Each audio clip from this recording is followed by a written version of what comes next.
nombre del Padre, del Hijo, del Espíritu Santo. Amén. Dios te salve María, llena eres de gracia, el Señor es contigo, bendita tú eres entre todas las mujeres, y bendito es el fruto de tu vientre Jesús. Santa María, Madre de Dios, ruega por nosotros pecadores, ahora y en la hora de nuestra muerte. Amén.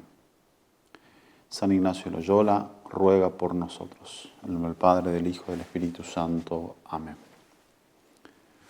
Muy bien, seguimos con estas meditaciones de los ejercicios espirituales según el método de San Ignacio de Loyola. En este día nos toca contemplar la flagelación, la coronación y el ecce homo de nuestro Señor Jesucristo.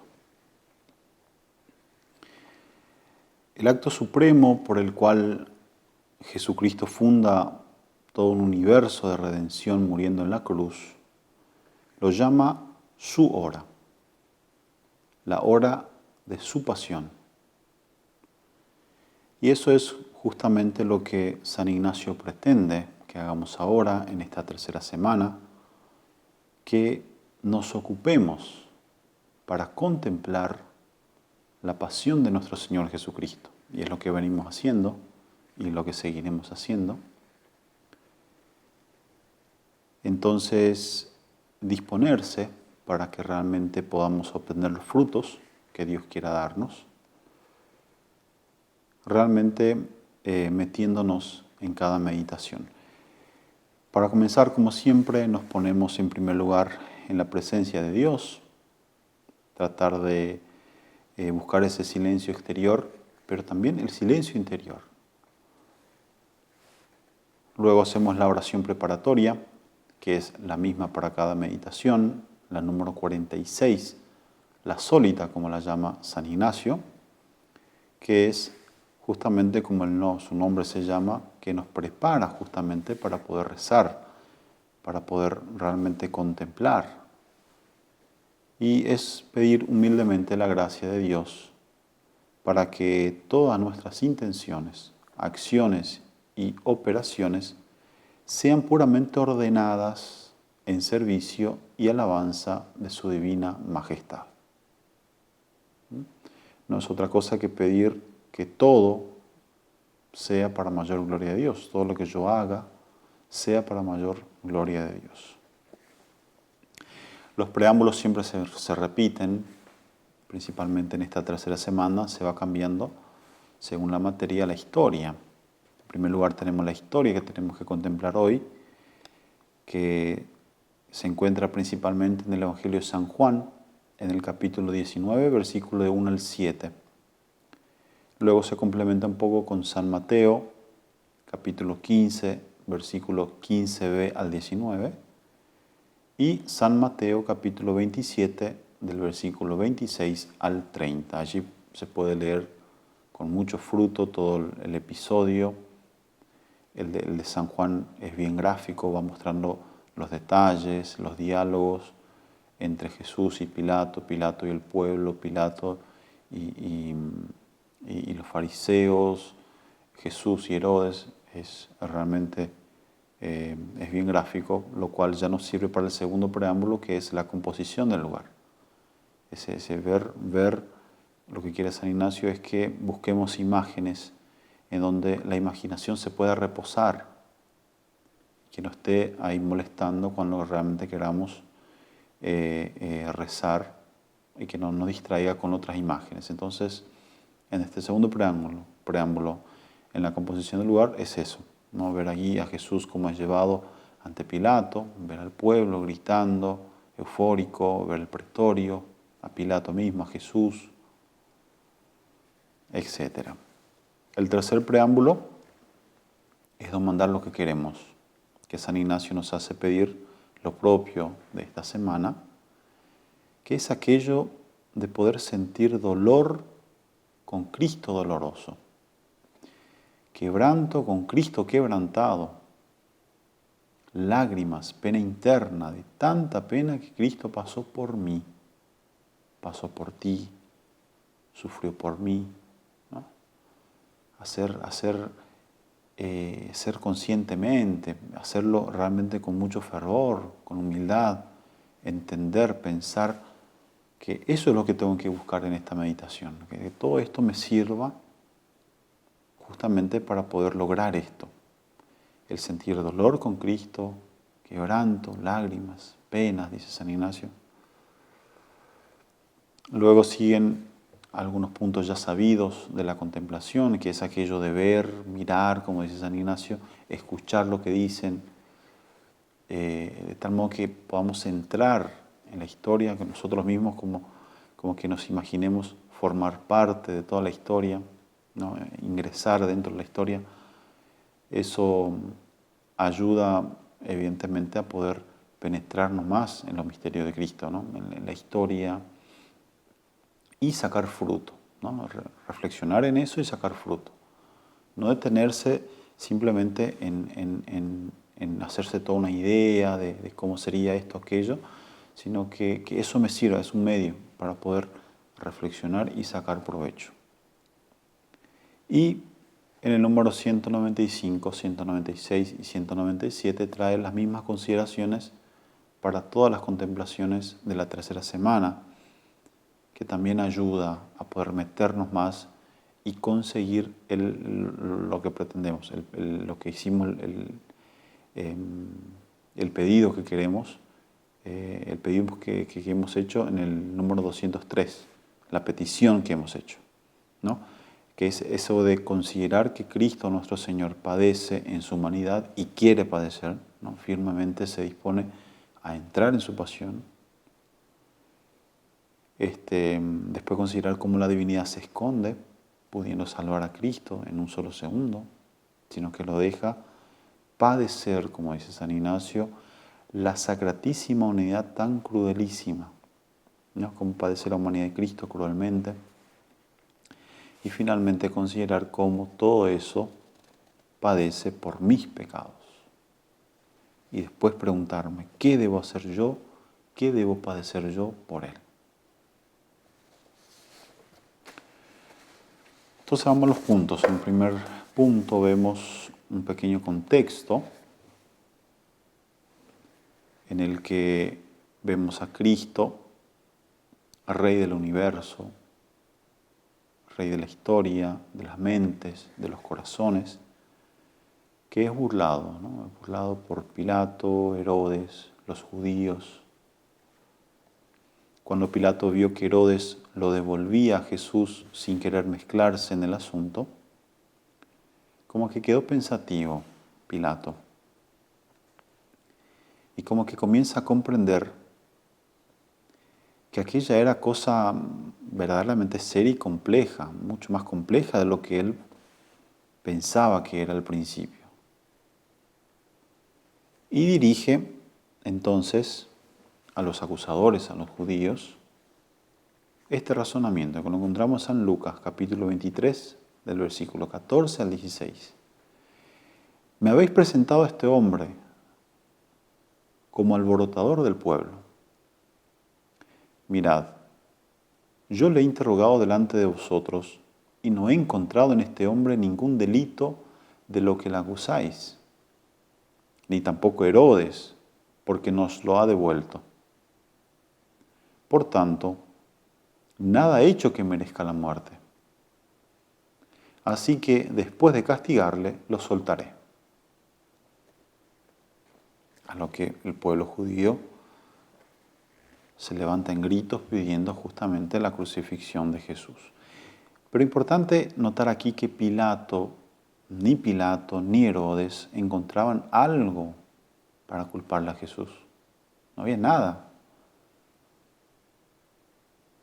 Y por lo tanto, no había nada que sea digno de muerte, mucho menos.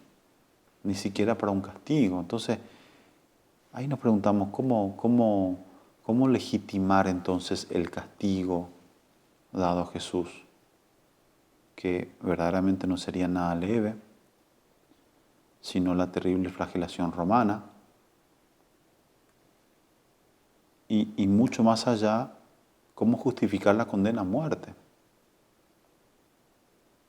siendo que ellos mismos no encontraban ningún delito de los que la acusáis, de los que vosotros la acusáis, le decía a los judíos.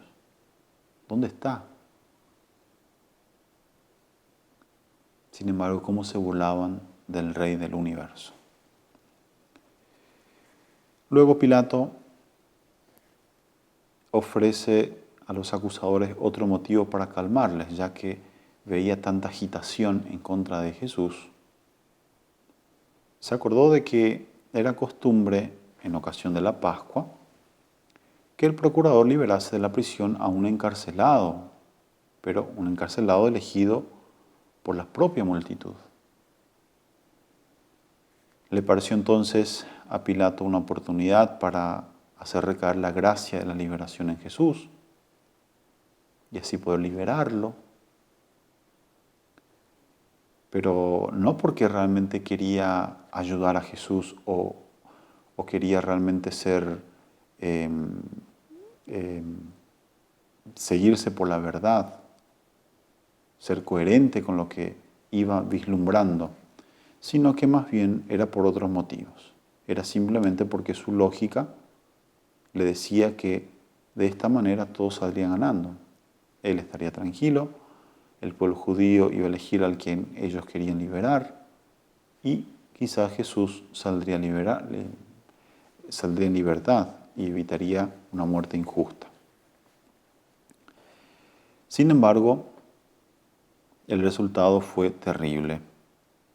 El pueblo, los judíos, eligieron a Barrabás, pidieron la libertad para Barrabás y no para Jesús.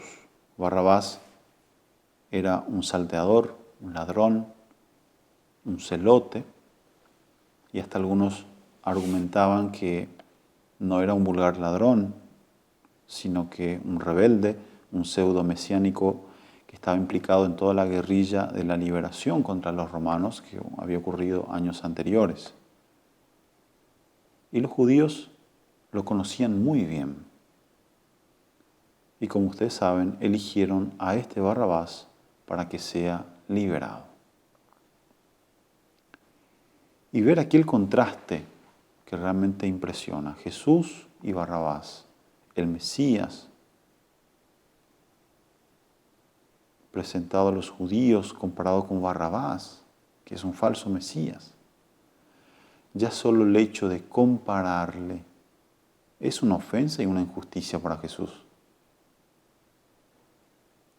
Los judíos rechazan a su rey, rechazan a aquel que les traía la libertad, la verdad, la vida eterna, el verdadero Mesías, y eligen a un traidor, a un ladrón, eligen a Barrabás, como dice el padre Ignacio de la Potería. El padre Luis de la Palma dice, quizás esta ofensa, refiriéndose a Jesús, que recibió de su pueblo, fue lo que más le dolió al Señor en toda su pasión. Porque un alma generosa no teme tanto los golpes como el desprecio. Y el desprecio de aquellos a quienes más amamos. Esta escena resulta verdaderamente significativa cuando nosotros mismos experimentamos algún rechazo. ¿No? Un rechazo a una persona a quien queremos, a quien realmente hemos hecho mucho bien, nos duele. Cuando otros son preferidos y nosotros somos dejados de lado, y mucho más cuando se nos condena injustamente. Por lo tanto, nos damos cuenta de que tenemos muchas veces la oportunidad de compartir la suerte de Jesús, que fue desechado, descartado, porque prefirieron a un ladrón, cuando a nosotros también se nos presentan situaciones parecidas, a veces análogas, a veces simplemente por malentendidos y no porque querían a propósito nuestro mal. Nosotros nos damos cuenta que en esas situaciones podemos unirnos a Jesús y compartir su misma suerte. Cuando somos ofendidos, debemos de pensar en lo poco que vale la opinión del mundo, la opinión de los hombres, y buscar solo agradar a Dios.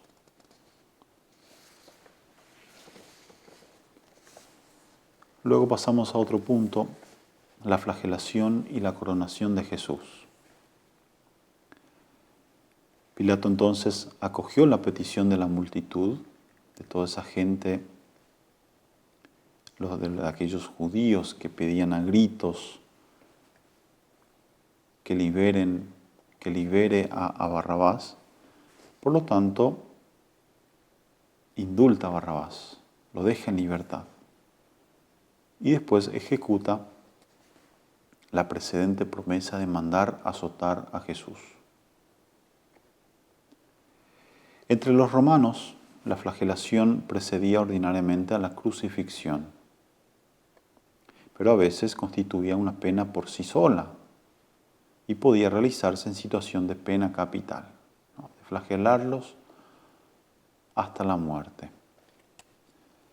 Por lo general, el reo, después de desnudado, era atado a un palo o a una columna por las muñecas para que presentase la espalda encorvada. Los golpes eran asestados con un instrumento especial llamado flagellum, que era un robusto látigo con muchas colas de cuero agravadas por varias bolitas de metal y aún armadas de agudas puntas, llamadas escorpiones. Así como entre los judíos la flagelación legal estaba limitada a un número preciso de golpes, el número límite era de 39, los judíos daban hasta 39 golpes nada más.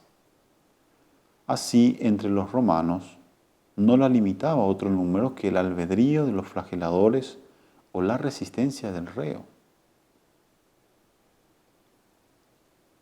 Según los estudios hechos sobre la sábana santa, el cuerpo de Jesús había recibido alrededor de 120 golpes, 120 latigazos.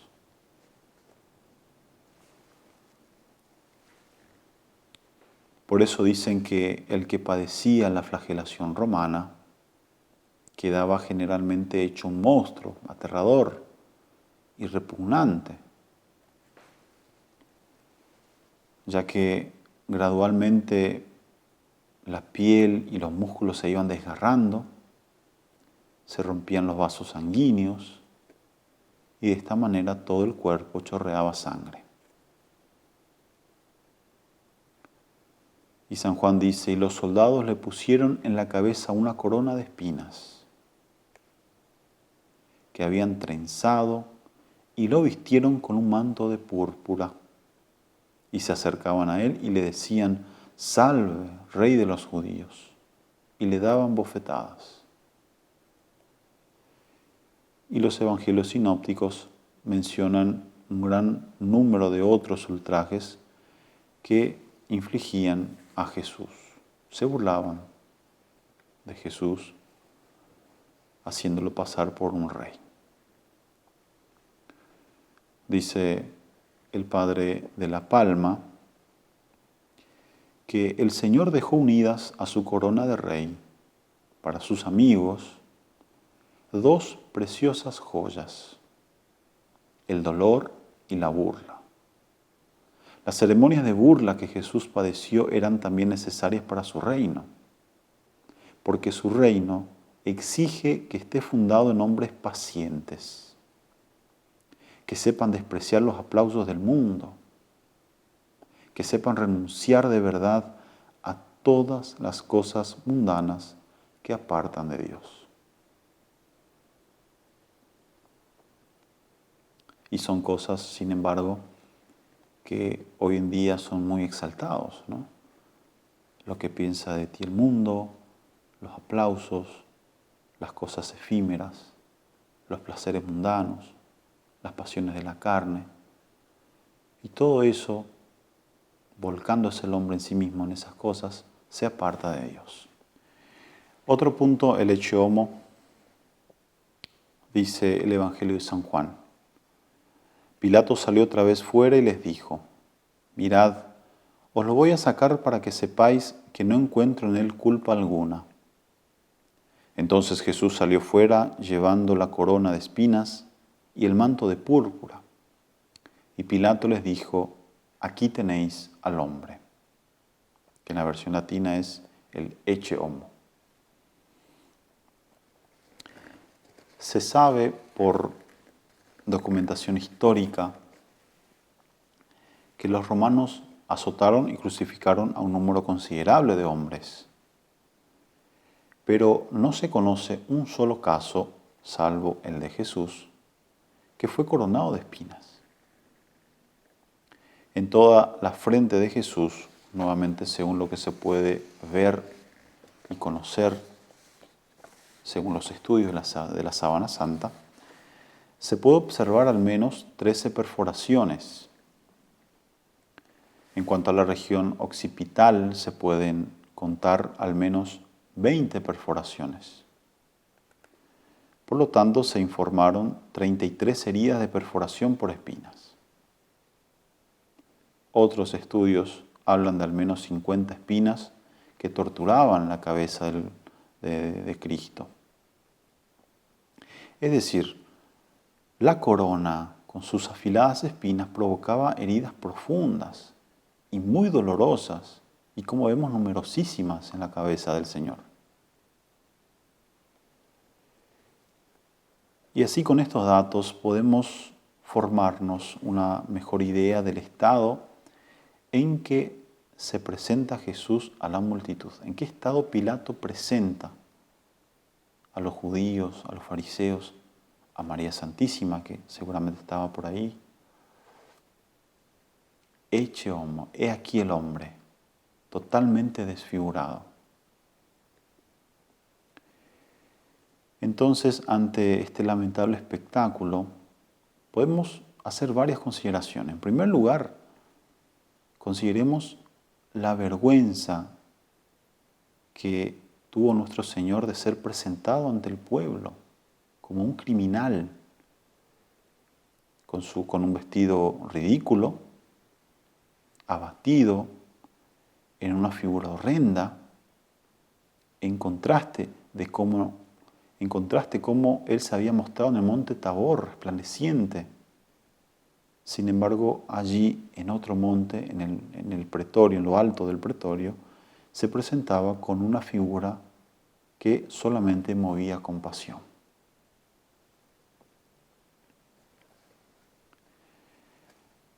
Pilato presenta a Cristo y dice, ecce homo. Esta expresión, estas palabras, se puede considerar en diversos sentidos. En primer lugar, dicho solamente por Pilato que dice ecce homo,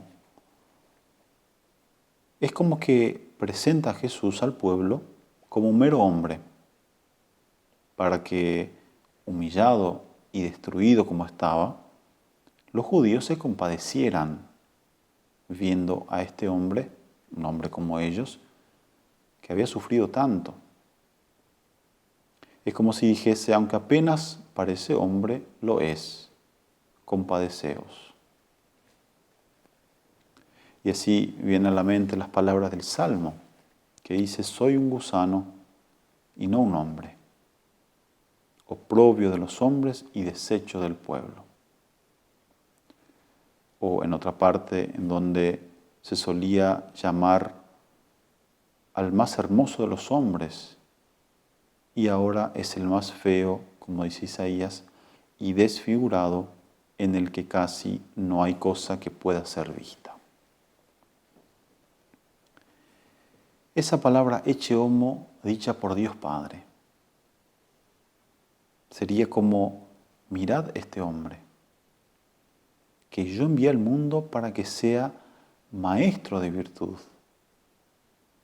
que sea maestro de virtud para todos los hombres y modelo de perfección para todos aquellos que buscan con sinceridad la felicidad verdadera. Miradlo y aprended de él. Aprended las últimas lecciones que os está enseñando, diría Dios Padre. Mirad su humildad ante tantos desprecios. Mirad su pobreza en tanta desnudez.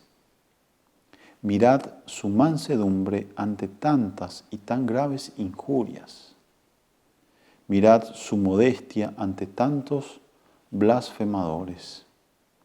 Mirad su inmensa caridad en medio de tantos que le aborrecen y a los cuales no hizo sino bienes. Mirad esta figura y copiándola, estampadla en el alma vuestra.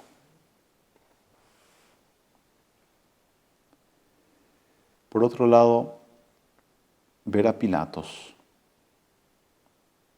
Ver en primer lugar la inoperancia total de Pilatos, que aunque advierte la inocencia de Cristo y cada vez se convence más de ello, como asimismo ve la saña y falsedad de los judíos que se están en su contra, sin embargo no se determina a obrar lo correcto, no se determina a obrar por la verdad, a buscar el bien, a hacer lo correcto. Es tibio, trepador, es incapaz de liberar al inocente y cada vez coopera más con su condena.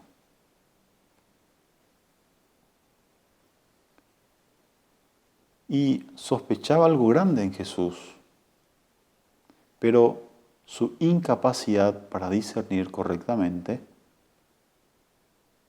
estaba en su contra. Es decir, que no podía ver la verdad. De hecho, se preguntaba, ¿qué es la verdad? ¿De dónde eres? No respondes a nada, le pregunta Jesús. Desafortunadamente, Pilato estaba súper enamorado del mundo y lleno de concupiscencias carnales, de respeto humano, de amor propio, que le impedían justamente el ver la verdad. Por lo tanto, a nosotros nos enseña que quien no toma distancia del mundo y no renuncia a los afectos y apetitos provenientes de la carne, no puede discernir adecuadamente.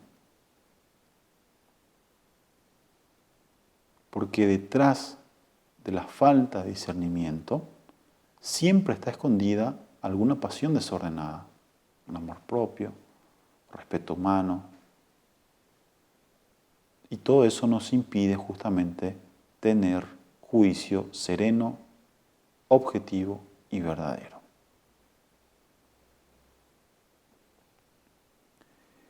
Y ver la rabia de los judíos contra Jesús, contra Cristo, cuando Pilatos les muestra a Cristo todo ensangrentado, hecho homo. Ellos gritan desesperadamente, quítale, quítale, quítale de aquí y crucifícale. Lo odian tanto que no quieren tenerlo más delante de los ojos. Crucifícale y que de una vez se acabe todo esto. Querían terminar, no lo querían ver más, no lo podían ver más. Escuchando estas palabras de los judíos, vienen a la mente las del libro de la sabiduría, que dice, tendamos lazos al justo que nos fastidia. Se enfrenta a nuestro modo de obrar, nos echa en cara faltas contra la ley y nos culpa de faltas contra nuestra educación. Se gloría de tener el conocimiento de Dios y se llama a sí mismo Hijo del Señor. Es un reproche de nuestros criterios. Su sola presencia nos es insufrible. Lleva una vida distinta de todas y sus caminos son extraños. Ver y admirar, por otro lado, la prudencia extraordinaria que resplandece en Cristo, en el callar y en el hablar. Calla cuando es algo que le afecta personalmente y habla, y es muy claro, cuando no está en juego su fama, sino la honra de Dios y la reprensión del soberbio. No tendrías poder sobre mí si no te fuera dada desde arriba. Eso también nos enseña a nosotros que vivimos en un mundo en donde todos tienen que hablar, todos tienen que opinar, Pero Cristo nos enseña que existe una prudencia que por la gracia de Dios podemos alcanzar y que realmente es fructífera. Por amor a la verdad. También nos enseña a buscar siempre la humildad, en no querer siempre estar hablando de nosotros mismos, de lo que hacemos, de lo que nos pasa, y así también hablar cuando hay que defender la verdad, la honra de Dios.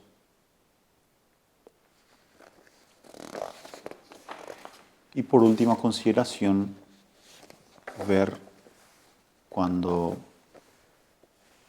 en respuesta a ese crucifícale del pueblo judío, Pilato responde: he aquí a vuestro rey.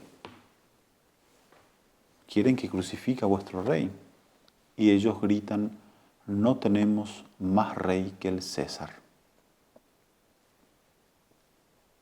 Entonces ver hasta qué punto llega la ceguedad y la maldad de la gente que cambian al rey verdadero por uno cruel, tirano, vividor. Dejaban al dulce Jesús por aquel que les ha quitado todo, hasta la libertad, como el César. Y eso nos enseña que quien deja al rey verdadero y no inclina la cabeza para servirlo cuando las circunstancias lo exigen, termina esclavizándose a la tiranía impía y cruel de las criaturas y de los hombres mundanos. Dice Fulton Sheen, Cristo no es precisamente un rey que fracasó. Él es un rey que fracasó a los ojos del mundo por ganar una victoria eterna a los ojos de Dios. De aquí que, si hemos de reinar con Él en los cielos, debemos empezar nuestro reino con Él en la tierra, así como Él empezó el suyo en la cruz. Son las cosas que no son de este mundo las que hay que hacer. Sí, el mundo primero come opíparamente y luego tiene sus ayunos, se harta y luego siente fastidio de sus excesos, ríe y luego llora. Pero el Rey de la Cruz invierte el orden. El pobre no será siempre pobre. El crucificado no estará siempre en la cruz. El pobre será rico, el humillado será ensalzado. Los que siembran con lágrimas cosecharán con gozo. Los que lloran serán consolados, y los que sufren con Cristo reinarán con Él. La solución es clara, la que nosotros llamamos pena, dolor y crucifixión, termina diciendo Fulton Sheen, no es sino la sombra de su mano extendida cariñosamente. Que la Virgen Santísima interceda por nosotros y nos enseñe a alcanzar la gracia de permanecer firmes, siempre, constantes, ante las dificultades, las tribulaciones cotidianas, para realmente llegar a vencer con su Hijo. Ella mejor que nadie sabe, conoce, experimentó las tribulaciones de la pasión de Cristo, pero estuvo firme siempre y en todo momento. A ella nos encomendamos y a ella le pedimos esta gracia especial. Terminar con un coloquio, dice San Ignacio, a Cristo nuestro Señor, y finalmente con un Padre Nuestro.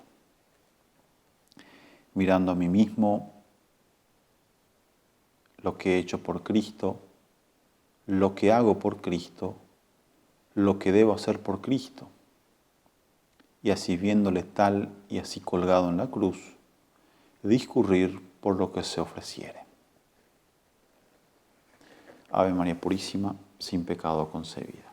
En nombre del Padre, del Hijo y del Espíritu Santo.